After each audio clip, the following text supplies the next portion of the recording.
இப்ப நம்ம எல்லாருமே பரபரப்பான உலகத்துல இருக்கோங்க. ஏன்னா அடுத்து என்ன அப்படின்னு சொல்லி ஓடிக்கிட்டே இருக்கோம். நமக்கு உட்கார்ந்து பேசுறதுக்கோ இல்ல உட்கார்ந்து ரெஸ்ட் எடுக்கிறதுக்கோ இல்ல ஒரு சாலிட்யூட் என்ஜாய் பண்றதுக்கோ எதுக்குமே நமக்கு டைமே கிடையாதுங்க. ஆனா நம்ம அமைதி அப்படின்ற ஒரு விஷயத்த ஒரு 2 இடத்துல உணரலாம். எதுல அப்படின்னு பாத்தீங்கன்னா, ஒண்ணு நம்ம மெடிடேட் பண்ணும்போது, இன்னொரு இடம் லைப்ரரி.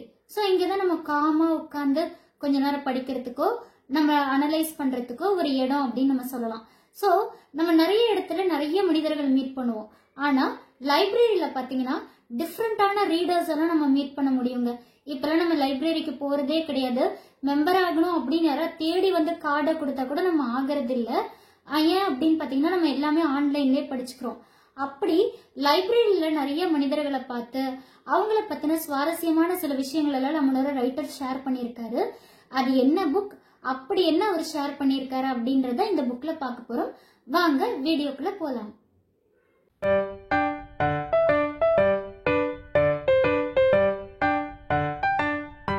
ஹாய், கனவுகள் மீட்பிடும் வியூவர்ஸ் எல்லாருக்கும் வணக்கம். எல்லாரும் எப்படி இருக்கீங்க? நல்லா இருக்கீங்களா? ஓகேங்க. ஒவ்வொரு வாரமும் நம்ம ஒவ்வொரு புக் ரிவ்யூ பண்ணிட்டு வரோம். அண்ட் நிறைய பேரோட நீண்ட நாள் ஆசை இன்னைக்கு நான் நிறைவேற்றி வைக்க போறேன். என்ன அப்படின்னு கேட்டீங்கன்னா, நீ வந்து Japanese literature, Korean literature, English literature இப்படி எல்லாத்தையும் பண்றையே தமிழை கண்டுக்க மாட்டியாமா அப்படின்னு நீங்க கேட்டிருக்கீங்க இல்லையா? ஸோ அதுக்கு தான் இன்னைக்கு நான் தமிழ்ல ஒரு புக் தேடி கண்டுபிடிச்சு ரீட் பண்ணியிருக்கேன். என்ன புக் அப்படின்னு பாத்தீங்கன்னா, நூலக மனிதர்கள், ரிட்டன் பை எஸ் ராமகிருஷ்ணன். ஓகேவா? வீடியோக்குள்ள போலாம். இந்த புக் பாத்தீங்கன்னா ஒரு 208 பேஜஸ் தான் இருக்கும். ஒரு 220 rupees தான் இருக்கும். நீங்க அழகா வாங்கி படிச்சுக்கலாம். ரொம்ப ஈஸியா இருக்கு. இதுல வந்து பாத்தீங்கன்னா ஒரு 32 மனிதர்களை பத்தி சொல்லியிருக்காரு. அதாவது இவர் டிஃப்ரெண்டான லைப்ரரிக்கு போயிருக்காரு. அந்த லைப்ரரியில மீட் பண்ண ஒரு வித்தியாசமான மனிதர்களை பத்தி எல்லாம் பேசியிருக்காரு. நான் வந்து இதுல வந்து ஒரு 3 மனிதர்கள் எனக்கு படிக்கும் போது ரொம்ப வாவ் அப்படின்னு தோணுச்சு. அந்த மாதிரி ஒரு 3 மனிதர்களை தான் உங்களோட நான் ஷேர் பண்ண போறேன்.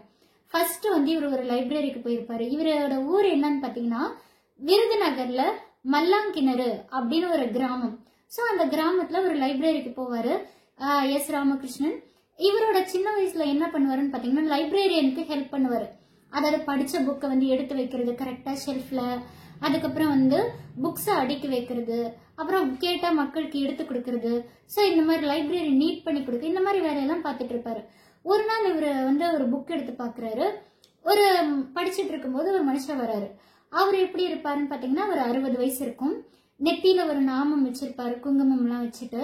கையில பாத்தீங்கன்னா இந்த கல்யாண வீட்டுல கொடுத்த ஒரு மஞ்சப்பை, அந்த மஞ்சப்பையோட வருவாரு. எப்பயுமே அவர் உள்ள வந்து ஒரு பெரிய புக், நிறைய பேஜஸ் இருக்க புக்கை தாங்க செலக்ட் பண்ணுவாரு. அப்படி எடுத்துட்டு போயிட்டு படிச்சுட்டு வரும்போது அந்த புக்ல ₹1 நோட்டை வைப்பாரு. அப்போ இந்த ரைட்டர் பாக்குறாரு ராமகிருஷ்ணன். என்ன அப்படின்னு பாத்தீங்கன்னா, என்ன இந்த புக்ல ₹1 நோட் வச்சிருக்காரு, ஒருவேளை இந்த பேஜ் மார்க்கு மாதிரி புக் மார்க் மாதிரி ஏதோ வச்சிருப்பாரோ, ஓகே அப்படின்னு சொல்லிட்டு விட்டுறாரு. பாத்தீங்கன்னா ஒவ்வொரு தடவை வரும்போது ஒவ்வொரு புக்லயும் ஒரு இந்த மாதிரி ₹1 நோட்டு தான் வச்சுட்டு வர்றாரு. அப்போ ரைட்டர் தெரிஞ்சுக்கிறாரு, ஓகே இவர் மறந்து வைக்கல, வேணும்னு தான் வச்சுட்டு போறாரு அப்படின்னு சொல்லிட்டு இவர் ₹1 நோட்டெல்லாம் எடுத்து வச்சுக்கிட்டே வருவாரு. ஒரு நாள் என்ன பண்றாரு அப்படின்னு பாத்தீங்கன்னா, இந்த புக்கை இவர் வந்து சப்மிட் பண்ண வர்றாரு. இந்த 60 வயசு மனுஷர் வந்து அப்ப சப்மிட் வரும்போது லைப்ரரி அன்னைக்குன்னு பார்த்தா அந்த புக் எடுத்துக்கிறாரு. எடுத்துட்டு அதை ஓபன் பண்ணி பார்க்கும்போது ₹1 நோட் இருக்கு. அந்த ₹1 நோட்டை பார்த்தோன்னே இவர் என்ன பண்ணிடுறாரு, எடுத்து பாக்கெட்டுக்குள்ள வச்சுக்கிறாரு லைப்ரரியன். உடனே வந்து இவருக்கு தோணுது ரைட்டருக்கு, ஓகே இவர் வந்து அந்த ₹1 நோட்டை எடுத்துட்டாருல, இதை போய் நம்ம இவர்கிட்ட சொல்லலாம், அந்த மனிதர்கிட்ட போய் சொல்லலாம் அப்படின்னும் போது யோசிக்கிறாரு, நாமளும் அதையே தானே பண்ணிட்டு இருந்தோம் அப்படின்னு சொல்லிட்டு. அப்போ இவர் ஏன் இந்த மாதிரி ₹1 நோட்டை வச்சுட்டு போறாரு ஒவ்வொரு புக்லயுமே அப்படின்னு தொடர்ந்து வாட்ச் பண்ணும்போது தான் தெரியுது அவரோட இன்டிமேஷன் என்ன, அவரோட நோக்கம் என்ன அப்படின்னு பாத்தீங்கன்னா, ஒவ்வொரு புக்கை படிக்கும் போதும், அதாவது தொடர்பில் இல்லாத மனிதர்கள் அவங்களே ஒரு நண்பரா தான் பாக்குறாரு. அப்போ ஒவ்வொரு புக்கு படிக்கும் போதும் கண்டிப்பா அந்த ₹1 நோட்டை வந்து அவங்களுக்கு ஒரு கிஃப்டா இருக்கும். இந்த கிஃப்டை பார்க்கும்போது அவங்களுக்கு அந்த புக்கை படிக்கணும்னு தோணும். அதனால இந்த ₹1 நோட்டை நான் வைக்கிறேன் அப்படின்னு சொல்லிட்டு. இப்ப இந்த ரைட்டர் கூட என்ன பண்ணுவாரான்னு பாத்தீங்கன்னா, இதுக்கப்புறம் எந்த ஹோட்டல் போனாலும் ஒரு புக்கை வந்து படிச்சுட்டு வச்சுட்டு இருப்பாராம். அப்ப வந்து அங்க இருக்க சர்வரா இருக்கட்டும், என் மக்களா இருக்கட்டும், இது என்ன புக் அப்படின்னு பத்தி அதை பத்தி டிஸ்கஸ் பண்ணுவாங்களாம். சோ இப்படி ஒரு மனுஷரை பார்த்திருக்காரு. அடுத்தது இன்னொருத்தர் எப்படி அப்படின்னு பாத்தீங்கன்னா, இவரோட நேச்சர் எப்படி இருக்குமா, எந்த நாவல் படிச்சாலும் அந்த நாவல் வந்து இவருக்கு ஏத்த கிளைமேக்ஸா இருக்கணுமா. அப்படி கிளைமேக்ஸ் இவருக்கு பிடிக்கல அப்படின்னா அந்த கடைசி பேஜை கிழிச்சு வச்சிருவாராங்க. அப்போ லைப்ரரியன் கேக்குறாராம், எங்கங்க இதுல இருந்து கடைசி பேஜ் அப்படின்னு கேட்கும்போது, எனக்கு இதுல இருக்க கடைசி பேஜ் பிடிக்கல. ஏன் பிடிக்கல அப்படின்னா, இதுல இருக்க கிளைமேக்ஸ் நல்லா இல்லைங்க. ஏங்க எப்படி இருக்கணும், ஒரு லவ் ஸ்டோரினா காதலன் காதலி சேரணும், ஒரு திருமண தம்பதினா அவங்க கடைசி வரைக்கும் பிரியக்கூடாது, அப்படிதானங்க இருக்கணும் கிளைமேக்ஸ். இது என்ன எப்படி இருக்கு, ரைட்டர் எழுத தெரியாம எழுதிட்டாரு அப்படின்னு சொல்லிட்டு அந்த லாஸ்ட் பேஜ் நான் கிழிச்சிட்டேன்னு. இது என்னங்க நியாயம், இது ரைட்டரோட விருப்பங்க, எப்படி எழுதணும் அதெல்லாம் இல்லைங்க, படிக்கிறவங்க மனநிலை இப்படிதான் இருக்கும் அப்படின்னு சொல்லிட்டு. அது மட்டும் இல்லாம இவர் மைண்ட்ல என்னென்னலாம் தோணுதோ அந்த புக்ல போய் எழுதி வச்சிருவாராங்க. ஃபார் எக்ஸாம்பிள், இப்போ வந்து ஒரு கேரக்டரை பத்தி எழுதியிருப்பாரு. என்ன அப்படின்னு பாத்தீங்கன்னா, அதாவது இவர் வந்து சீனிவாசன் ரயில்வே நிலையத்திற்கு விரைந்து ஓடுகிறார் அப்படின்னு போட்டிருக்கோம். உடனே இவர் என்ன கீழே எழுதி வச்சிருப்பாருன்னு, இப்ப விரைவா ஓடி என்ன பிரயோஜனம், மைத்திலி தான் ஆல்ரெடி தஞ்சாவூர் போயிட்டாலே உன்னை விட்டுட்டு அப்படின்னு சொல்லி கமெண்ட்ஸ் எல்லாம் எழுதியிருப்பாரு. சோ இப்படி எல்லாம் கூட மனிதர்கள் இருப்பாங்க. அவர் எவ்வளவோ சொல்லி பார்த்திருக்காங்க, அவர் திருந்தவே இல்லைங்க. ஏன்னா படிக்கிறவங்களோட மைண்ட் எப்படியோ அப்படி இருக்கட்டும், கடைசி பேஜ் எல்லாம் வேணாம் அப்படின்னு கிழிக்கிற அளவுக்கு ஒரு புக்ல மூழ்கி போறாங்களே அப்படின்னு சொல்லிட்டு, அப்போ வாசிப்புன்றது எவ்வளவு முக்கியமா இருக்கு இவங்களுக்கு அப்படின்னு சொல்லிட்டு.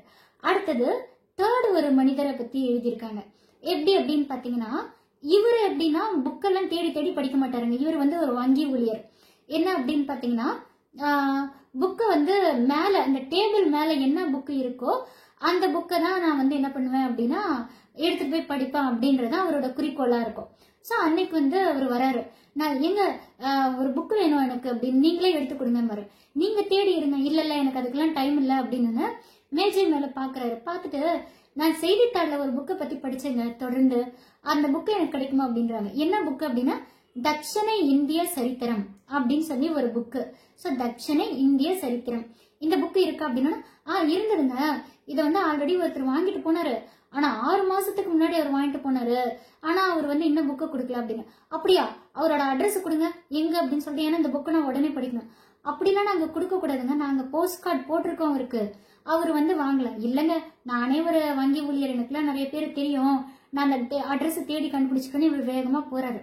அந்த அட்ரஸை தேடி கண்டுபிடிச்சிட்டு போனோன்னா, அவர் எங்க இருக்காரு அந்த மனிதர் அப்படின்னு கேட்கும்போது, அந்த புக்கை பத்தி எனக்குலாம் தெரியாதுவா அப்படின்றாரு அவங்க அம்மா. சரி அப்படின்னா அவர் எங்க இருக்காருன்னா, திண்டுக்கல்ல தான் இருக்காரு, வர வெள்ளிக்கிழமை வருவாரு, வந்து அவர்கிட்ட கேட்டு வாங்கிக்கோங்கன்றாங்க. இவரும் லைப்ரரியன் கிட்ட வந்து வர வெள்ளிக்கிழமை வருவாரா, எப்படி அந்த புக்கை வாங்கிட்டு வந்து நான் சனிக்கிழமை வந்துடுறேன் அப்படின்றாரு. ஓகே அப்படின்னு சொல்லிட்டு வெள்ளிக்கிழமை வருவாருன்னு பார்த்தா அவர் வரவே இல்லை.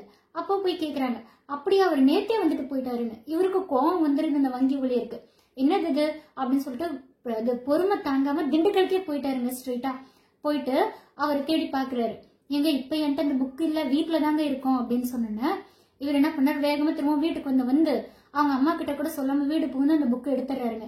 எடுத்துட்டு லைப்ரரிக்கு வந்து லைப்ரரியன் முன்னாடி அப்படியே வெற்றி வாகை சூடியவர் மாதிரி நிக்கிறாரு முன்னாடி. இங்க பாத்தீங்களா, தட்சிணை இந்திய சரித்திரம் நான் வாங்கிட்டேன், நான் போய் படிக்க போறேன் அப்படின்னு சொல்றாரு. எங்க ஒரு நிமிஷம், இவர் வந்து 6 மாசமா இந்த புக்கை திருப்பி தரனால ஃபைன் இருக்கு இந்த புக்கை, அந்த ஃபைன் கட்டினா தாங்க இந்த புக்கை மத்தவங்களுக்கு கொடுக்க முடியும். அப்படியா, 6 மாசம் ஃபைன் தானே, எவ்வளவுன்னு சொல்லுங்க நான் கட்டுறேன் அப்படின்னு சொல்லிட்டு அந்த ஃபைனையும் கட்டிட்டு வீட்டுக்கு எடுத்துட்டு போறாரு. போயிட்டு அடுத்த நாள் திரும்ப வந்துடுறாரு. என்னங்க அதுக்குள்ள படிச்சிட்டீங்களா? இல்லங்க, இதனமா நான் எதிர்பார்த்த மாதிரிலாம் இல்ல, அந்த புக்கு ஏதோ சும்மா இந்த ஊருக்கு போனாரா அந்த ஊருக்கு போனாங்க அப்படின்னு சொல்லி எழுதியிருக்காங்க அப்படின்னு சொல்லி அந்த புக்கு கொடுத்துட்டு போயிடுறாரு. ஆனா இவரு புக்கு இன்ட்ரெஸ்ட் இல்லைன்னா கூட அந்த டைட்டிலை பார்த்துட்டு, அந்த செய்தித்தாள்ல அந்த நியூஸை பார்த்துட்டு அந்த புக்கு என்ன இருக்குன்னு சொல்லிட்டு அந்த புக்கு உரிய ஆளையே தேடி கண்டுபிடிச்சு அந்த புக்குக்கு ஃபைனும் கட்டி படிச்சிருக்காரு. அப்படின்னா இந்த புக்கு மேல எப்படிலாம் மக்களுக்கு விருப்பம் இருக்கு அப்படின்னு சொல்லிட்டு. இன்னும் ஒரு விஷயம் சொல்லியிருப்பாரு, ஒருத்தர் வந்து பாதி புக்கு படிச்சுட்டு அதுக்கு சிச்சுவேஷன் சரியா அமையல ஃபுல்லா முடிக்கிறதுக்கு. அப்ப அந்த புக்கை கொடுத்திருப்பாரு லைப்ரரியில. 7 வருஷம் கழிச்சு அந்த புக்கையே தேடிக்கிட்டு இருப்பாரு, எனக்கு வந்து இந்த புக்கை நான் திரும்ப படிக்கணும்னு சொல்லிட்டு. அந்த புக்கோட டைட்டில் கூட அவருக்கு தெரியாது. சோ ஆனா டிரான்ஸ்லேட் பண்ணிருக்காங்க அப்படின்னு ஒரே ஒரு விஷயம் மட்டும்தான் தெரியும். அந்த விஷயத்த பத்தி வச்சுக்கிட்டே புக்கை ஃபுல்லா தேடிக்கிட்டே இருப்பாரு. சோ இந்த மாதிரி புக்கு படிக்கிறதுல மனிதர்களுக்கு நிறைய தாகம் இருக்கு அப்படின்னு சொல்லி இவர் சொல்லியிருப்பாரு. என்னதான் இப்ப டெக்னாலஜி எல்லாம் வந்தாலும் புக்கை பார்த்து படிக்கிறதுல ஒரு சுகம் இருக்கு. அதனால அவர் இன்னொரு விஷயமும் ரொம்ப ஃபீல் பண்ணி சொல்லியிருப்பாரு. என்னன்னா, இப்ப லைப்ரரி கார்டை கொடுக்கறதுக்கு தேடி தேடி போய் சொன்னா கூட இன்னும் கல்வி நிலையங்கள்ல இருக்க டீச்சர்ஸ் மத்தவங்க படிச்சவங்க கூட புக்கை வாங்கி படிக்கிறது இல்ல. ஆனா நான் பார்த்து ஒரு கடைக்காரமா, நான் 5வது வகுப்பு வரைக்கும் படிச்சிருக்கேன், எனக்கு புக்கு கிடைக்குமா அப்படின்னு கேக்குறாங்க. ஓகே கிடைக்கும் அப்படின்னு. அப்போ நான் புக்கெல்லாம் வந்து எடுக்க முடியாதுங்க, கடையை பார்த்துக்கணும், யாராவது கொண்டு வந்து கொடுப்பீங்களா அப்படின்னு வாலண்டியர்ஸ் இதை பத்தி டிஸ்கஸ் பண்ணி அவங்களுக்கு புக்கு கொண்டு வந்து கொடுப்பாங்க. ஸோ இந்த மாதிரி நிறைய விஷயங்கள் சொல்லியிருப்பாரு. விஷுவலி இம்பேர்ட் வந்து எப்படி படிக்கிறாங்க, அவங்களுக்குரிய லைப்ரரிலாம் எங்க இருக்கா அதெல்லாம் சொல்லியிருப்பாரு. ஸோ இந்த புக்கை படிக்கும்போது எனக்கே தோணுச்சுங்க, சே நான் ஒரு 5 வருஷத்துக்கு முன்னாடி இப்படிதான் இருந்தேன், புக்கு படிக்கணுமா அப்படின்னு யோசிக்கும் போது நான் வந்து நிறைய புக்கு படிக்கிறவங்களை பார்த்து என்னங்க இவ்வளவு பெரிய புக்கெல்லாம் படிச்சிருக்கீங்கன்னு. ஆனா ஒரு புக்கை வாசிக்க ஆரம்பிக்கும் போது எனக்கு அதுல இருக்க டேஸ்ட் தெரிஞ்சது. ஸோ இந்த மாதிரி நிறைய விஷயங்கள் சொல்லியிருக்காரு. இதை நீங்க படிச்சு பாருங்க. புக்கு படிக்கணும் அப்படின்ற ஆர்வம் உங்களுக்கு தானாவே தோணும். நூலக மனிதர்கள் ஜஸ்ட் 220 rupees தானுங்க, ஸ்பெண்ட் பண்ணி படிக்கலாம். ஸோ இந்த ரிவ்யூ உங்களுக்கு பிடிச்சிருந்தா மறக்காம லைக் பண்ணுங்க, கமெண்ட் பண்ணுங்க, ஷேர் பண்ணுங்க and notification icon bell click பண்ணிக்கோங்க. அப்போதான் நான் ஒவ்வொரு தடவை போடுற வீடியோ உங்களுக்கு நோட்டிபிகேஷனா வந்து சேரும். அண்ட் மறக்காம சப்ஸ்கிரைப் பண்ணிருங்க. தேங்க்யூ.